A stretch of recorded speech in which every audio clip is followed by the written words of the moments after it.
커넥트 교육공동체 여러분 안녕하십니까? 또 이 동영상으로 함께 말씀을 보는 여러분들을 주의 이름으로 축복하고 또 환영합니다. 되게 춥네요. 네, 이제 쌀쌀해졌어요. 오늘 여러분하고 함께 나눌 말씀은 사무엘하 12장 9절에 있는 말씀입니다. 그러한데 어찌하여 내가 여호와의 말씀을 업신여기고 나 보기에 악을 행하였느냐? 내가 칼로 햇사람 우리아를 쳐대 암몬 자손의 칼로 죽이고 그의 아내를 뺏어 내 아내를 삼았도다. 제가 지금 우리 여러분 오늘 읽은 본문 말씀을 보면 사실은 이제 여러분 잘 아시는 스토리예요. 다윗 왕이 전시 중이었어요. 나라는 전시 중이었는데도 불구하고 이제 어떤 이유였든지 그가 이제 그 옥상에서 거닐다가 맞은편에 이제 한 여인이 목욕하는 모습을 보게 됩니다.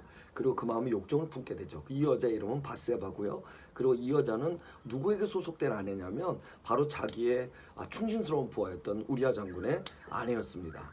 그런데 그를 보는 순간 그가 잠자리를 청하고요. 그리고 그것을 여자를 자기 것을 만들기 위해서 자기의 부하 장군을 결국 죽이는 일을 감행합니다. 무리수를 둔 거죠.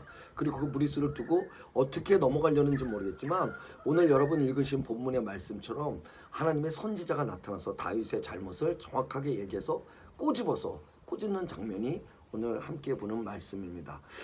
지금 저희도 사실 전시 상태 같아요. 슈퍼마켓 가면 물건 하나도 없고요. 그리고 오늘서부터 사실은 봉쇄령 아닌 봉쇄령이 내렸죠. 에센셜한 숍들, 슈퍼마켓이나 주유소나 이런 것들을 제외하고는 전부 다 이제 문을 닫게 만들었고요. 그리고 이제 곧 레드존이라는 것도 만들어지는데 그것이 만들어지면 그곳에 있는 사람들이 바깥으로 나가고 밖에 사람이 들어올 수 없도록 경찰이 지킨다고 하더라고요. 어쩌면 우리가 만화책에서 보던 미래의 도시의 그 전시 상황이 지금 일어나고 있는 것 같아요. 그런데 이럴 때 이 전시 상황 속에서 정말로 오늘 다윗의 얘기를 통해 우리가 무엇을 어떻게 해야 되는지를 얘기해 주는 것 같아요.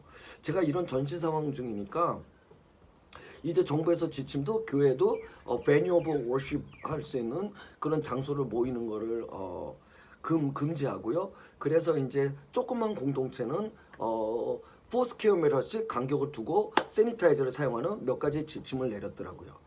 그래서 어저께 제가 얘기를 어떻게 드릴까, 어떻게 우리가 같이 예배를 드리고 말씀을 전할 수 있을까 하다가 지금 한참 유행 중인 온라인을 통해서 하는 방법들을 생각했어요. 그래서 어떤 분에게 조언도 구하고요. 그래서 그것 때문에 앱도 받고요. 온종일 그것 때문에 이제 어제 하루를 생각하다가 결국 제가 이 말씀을 묵상하면서 얻게 된 건 이거예요. 온라인을 통해서 하게 된다는 것들, 우리가 모인다는 것들. 사실 우리가 모이건 우리가 안 모이건 간에 우리가 온라인에서 여러분을 만나거나 아니건 간에 정말 중요한 건 뭐냐면 바이러스가 걸리지 않느냐는 중요한 부분도 있겠지만 사실 그보다 더 중요한 건 우리의 중심이 어디에 있느냐 아니겠습니까? 우리가 모이든 모이지 않든 우리의 중심이 어디 있느냐. 우리의 중심이 정말로 모이지 않는다 할지라도 온라인 앞에 있다 해도 정말로 하나님 앞에 서 있는 것처럼 우리가 모여서 함께 예배할 수 있는가? 아니면 보이지 않으니까 대충 누워서 틀어놓고 지낼 수 있는 건가? 아니면 그것도 이제는 흔해서 여러분들이 즐겨보시는 유튜브 동영상만큼도 보지 않을 수 있는 것은 아닌가. 오늘 다윗은요 뼛속까지 아주 어렸을 때 목동부터 아무도 인정하지 않았던 그를 하나님께서 들어서 왕을 삼아주셨다는 사실을 본인이 너무나 잘 알고 있는 사람입니다. 너무 어렸을 때 아버지가 무시해서요 그 기름을 부어주는 왕의 그 자리에 그 추천에 그 후보에 들지도 못했고요. 조금 커서는요 도시락을 갖다 주러 전쟁터에 나갔는데 형들이 무시해서 그는 그 무시를 당했을 때 하나님은 그를 통해서 골리앗을 넘어뜨렸고요. 아내 미갈이 왕이 그 하나님의 법궤가 들어올 때 춤추는 걸 보고 왕이 어떻게 이렇게 쫄싹맞냐고 경하냐고 얘기할 때 하나님은 그를 들어서 이스라엘 최고의 왕을 만드셨고요. 그리고 그 장인어른이 자기를 죽이려고 쫓아낼 때 하나님은 그를 들어 왕의 자리를 주셨습니다. 그래서 그는 뼛속까지 하나님이 누구신지를 아는 자인데 더구나 이 전시 상황 속에서 그가 정말로 뺏겼던 것은 무엇이냐면 그것은 마음이었습니다. 마음. 하나님을 향한 마음. 옥상에서 거닐다가 하나님으로 인해 묵상하고 지금까지 자기를 이끌어 주셨던 하나님을 붙잡는 것이 아니라 한 여인, 그 여인을 통해 자기가 갖고 있던 어떤 문제들이나 어떤 생각들을 해결하려고 했던 그 욕정의 마음. 얼마든지 그럴 수 있죠. 인간이잖아요. 남자잖아요. 왕이잖아요. 그런데도 불구하고 얼마든지 그럴 수 있는 삶을 살게 되면 우리 안에서 하나님의 은혜가 메마르게 된다는 겁니다. 얼마든지 그럴 수 있는 일을 하게 되면 우리가 우리를 지키지 못하면 우리 안에 있는 하나님이 지금까지 하셨던 일들이 마치 한 번도 없었던 일처럼 우리는 전혀 다른 사람 살아갈 수 있다는 겁니다. 저는 오늘 그러한데 어찌하여 내가 여호와의 말씀을 업신여기고 나보기에 악을 행하느냐. 하나님의 말씀이 다가오는 어쩌면 우리가 모이기가 점점 힘들어지는 시대, 어쩌면 우리가 우리를 지키기가 점점 힘들어지는 시기에 모든 사람들이 그럴 수 있다고 얘기함에 불구하고 우리는 마음을 뺏기지 않고 하나님 앞에 서 있기에 그 하나님 기뻐하시는 마지막까지 우리의 삶이 되면 참 좋겠다는 생각을 해봤습니다. 오늘부터 시작되는 여러 가지 시행령들이 있죠. 여러분 두려워하지 마십시오.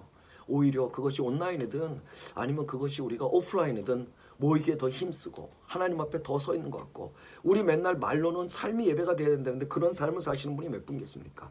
지금이 정말 그걸 행할 수 있는 기회 아니겠습니까? 하나님 앞에 서 있다면 여러분이 하루 종일 그냥 다윗처럼 아무렇게나 그럴 수 있다고 사는 삶에 얼마나 많은 것들이 필터링이 되고 여러분들 저질 당할 수 있겠습니까? 그런데 그럴 때 우리가 그렇게 스톱이 될 때, 그 빨간불 앞에 서게 될 때 우리는 다음에 하나님 나라에서 직진할 수 있는 길들이 생기는 겁니다. 여러분을 지킬 수 있을 뿐만 아니라 여러분 안에 지금까지 역사하셨던 하나님의 은혜를 지킬 수 있는 겁니다. 그래서 여러분 담대하시기 바랍니다. 세상 사람들 그럴 수 있습니다. 예수 믿고 이제 온라인이라고 얼마든지 하나님 경리 여기는 것처럼 모일 수 있습니다. 그런데 우리는 어느 자리에 있든, 그리고 우리의 방법이 무엇이든 우리 앞에 하나님 앞에 우리가 서 있는 자세로 하나님을 예배하는 마음으로, 그리고 두렵고 떨리는 마음으로 늘 하나님을 기억하기에 그럴 수 있다는 세상의 사람들의 이야기가, 또 그 나중에 어쩌야 말씀을 어기고 악을 행했냐는 그 악하고 게으른 종의 자리에 쓰지 않도록 우리 모두 오늘 하루 더욱더 하나님을 생각하고, 인간적으로 그럴 수 있음이 아니라 하나님 때문에 그럴 수 없음이 여러분에게 더 큰 축복 되시기를 주 이름으로 축복합니다. 고맙습니다.